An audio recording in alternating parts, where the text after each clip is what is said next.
Facebook, hello YouTube. I've gotten a few phone calls. I wouldn't say it's a panic yet. I'm not saying people need to panic sell, but I got a few phone calls from people saying I was thinking of selling. I was getting prepared to sell during the season. I was waiting for it to start. Is it too late? Um, I don't know. It depends on whether you're trying to get the prices that we were at just 2 or 3 weeks ago or not. I can say, because we're buying the home, we were looking to buy a home. The home we were interested in sold in the first weekend it was out. We have to sell our home first, so there's like no way. We're thinking, well, maybe the market's a little slower. Maybe we're able to buy a home, put our home in the market. In Poway at least, homes that are seem like values sell very quickly. Still, in my experience, same thing. I'm helping a buyer and a seller, and we're noticing as at least into our data is not daily. I've been following the daily closings, but it still seems like the market could be strong. But what would I do? I fell back onto. I remember doing sales as the market was collapsing during the short sale crisis, and then even on the rebounds. It's very important. The number one thing I'd say is you select a strong buyer. A buyer, like let's say you're in the $1 million range, because this happened in the $1 million range. We had a buyer that was going to use their stock or their stock options to purchase the home. So they had some cash. They showed us their equity account and said, we're going to be cashing this out to buy the home. Well, at the time the stock market collapsed, that person didn't want to cash out their, or maybe they couldn't. I don't know where their strike prices were. So they were done on that deal. So we had to go back and sell the home again. It sold for a little less later. The next time we made sure that we had a buyer that had the cash in their account and that we knew had the sort of income people would be happy to lend on for that type of buyer. So that's the first suggestion. Now, more than ever, you need multiple offers coming in, and you need to be able to determine the type of buyer that can close in case weird things happen in the stock market. And right now with the coronavirus scare, that it might not even be a scare when you're watching this. The market's down 25%, pretty much in the last week, and I'm sure people that were thinking of buying and using some money. In fact, I know people planning to do things. Their options are no longer significantly profitable for them, and now they might be not profitable at all after today. So people are changing their plans. If you're working with a buyer, you need to find a buyer that is unlikely to change their plans and have the ability to close, and lenders aren't going to be afraid to lend to. So that's the prerequisite I'm bringing up now because I'm reflecting back on the last time the market started falling apart. That's the stock market. Now, how to sell fast is the next question. Well, I made a little chart here, and this is what I've been doing, talking to people about. This is what I help people about with is understanding the whole home selling sequence. And the home selling sequence can be, especially because Carr and NAR changed the rules and don't allow realtors to pre-list and coming soon and all that. They have to put the home on the market almost within 24 to 48 hours of the listing or beginning their marketing. So they can't hold it on the side and do price exploration. So I've been telling people the proper sequence for selling the home for some would be to prepare their home to be on the market with maybe with a realtor overseeing it, just so you don't run afoul of the realtor's rules, and then have a big open house. If that works, maybe sell that weekend. Otherwise, then go on the market with the traditional manner. That's the sequence. In my course, the 7-day home sale, in my course that I'm offering today for only $7, where we're going to do your disclosures with you if you're in California, we're going to go over that sequence in more in detail. And some people might just say, I'm ready to hire a great realtor and I'm ready to sell, and that's fine. That's going to be your option. I just explain the process to you. So the first thing, though, for everybody now, if you're trying to sell fast, for some people, the option is selling a Zillow or an iBuyer or the other potential buyers out there. You can't rule those out. My brother, I've done videos on this, sold a home to Zillow. Zillow put money into it, and as of last week, it was listed for $1,000 more than they purchased the home from my brother. Sometimes these companies have alternative motives for buying homes. Maybe they're trying to bury cash. I doubt that's still the case. But I have nothing against. In fact, I'm going to show you in the course how to set up the iBuyers, how to really play them against each other. I just don't go to one, go to 3 or 4, have them come in the same weekend. I talk about how to review their offers, and it all starts with doing your home seller disclosures first, because I know I've renovated homes. Phil Mills, a realtor in my office who does sell homes in California, also has a house now in Arizona. He goes out there and renovates homes.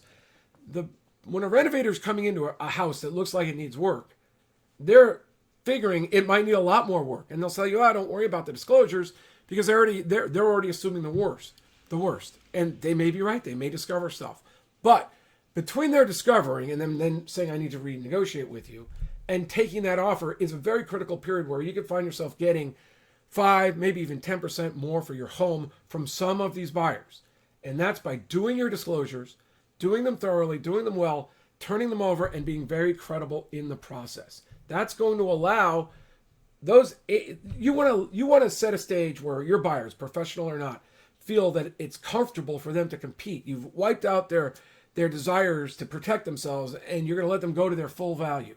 Massively important. Disclosures. If during the disclosures you recognize you need to do repairs, you either do them or say, please make your offers contingent on these repairs not being made, because we're not going to do them ahead of time.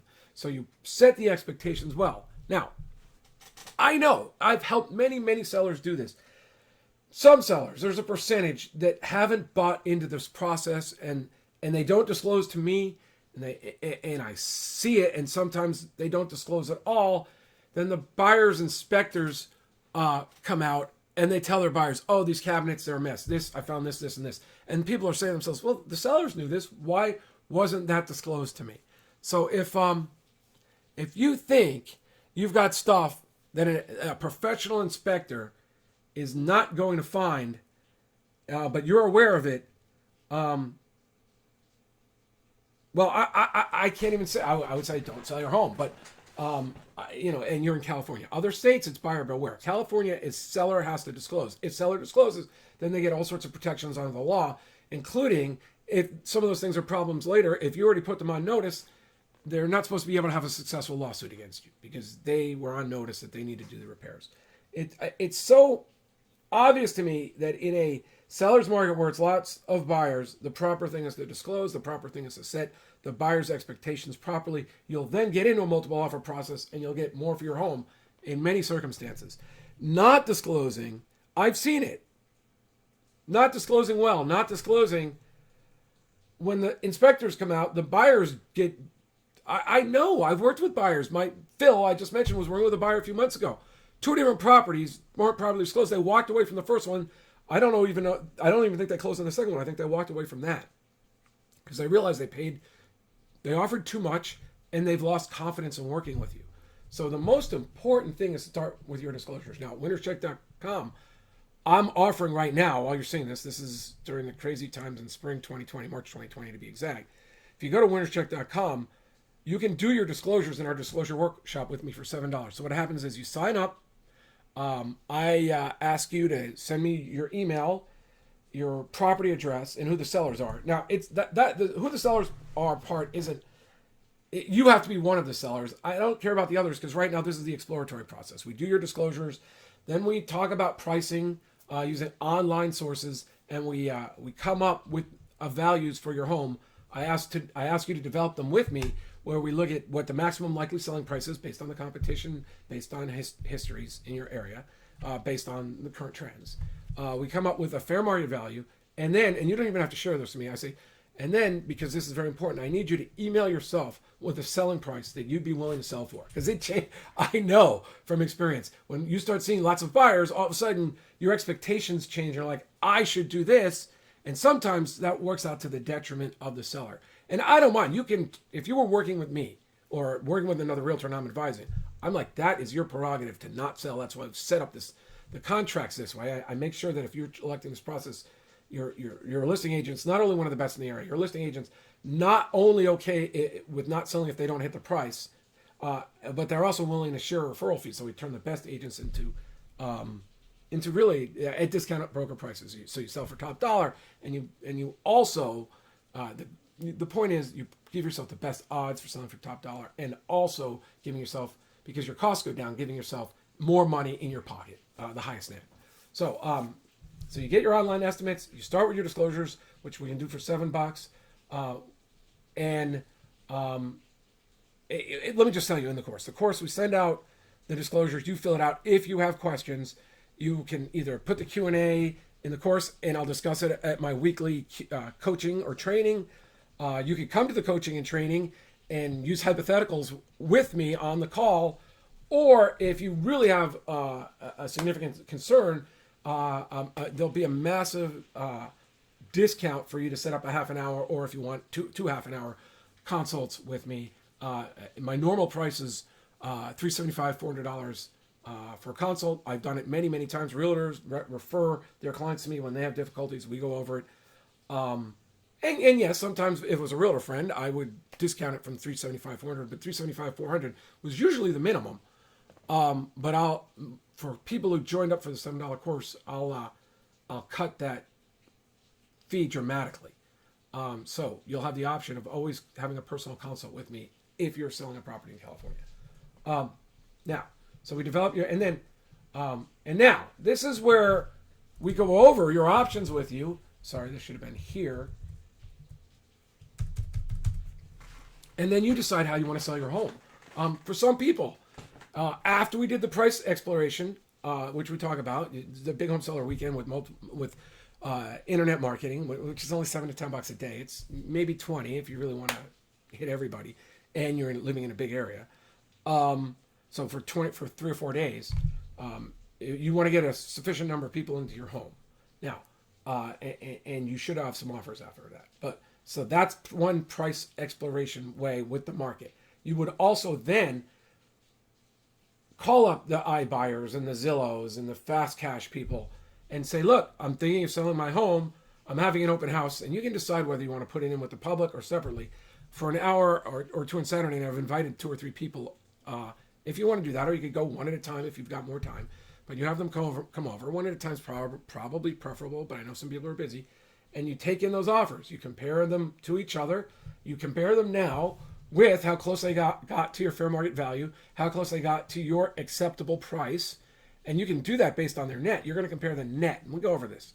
What the actual money in your pocket. You compare the nets of these people to what you're likely would do with a realtor, and you make the decision whether to buy or sell. Now, let's say you after that home offer weekend, you don't hit your net. Well, then you go into the choice. You can then roll it over, contact a real estate agent, and go through the traditional process.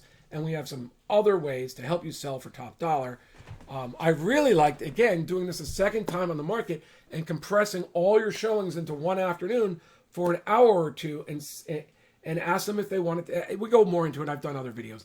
The point is selling a home, good marketing, scarcity, competition, and a good process where you isolate a strong offer and then shop it and let the other buyers outbid them. You don't go back and forth. You let the other buyers outbid each other. It can result in a tremendous price. Whether you're using an agent or not, although I can tell you, a lot of buyers don't feel comfortable unless they have an agent guiding them through the process. So you should be aware that that's part of the process. So anyway, that's how you sell fast. In short, if you are selling, make sure your buyer is going to be able to close and motivated to close. You don't necessarily want the buyer that's offering the most if that buyer is going to have to sell stock options in this market right now, as it is today. That can change. The market might be selling. You're like, I'm willing to take that risk. Right now, the market's so far up and down. A strong buyer already having cash in their account, I think, is preferable to some degree to different people. It might be worth $10,000 to other people. It might be worth $40,000 that they're going to close. It depends on your time frames. That's why, you should think about it or discuss it with me during a consult.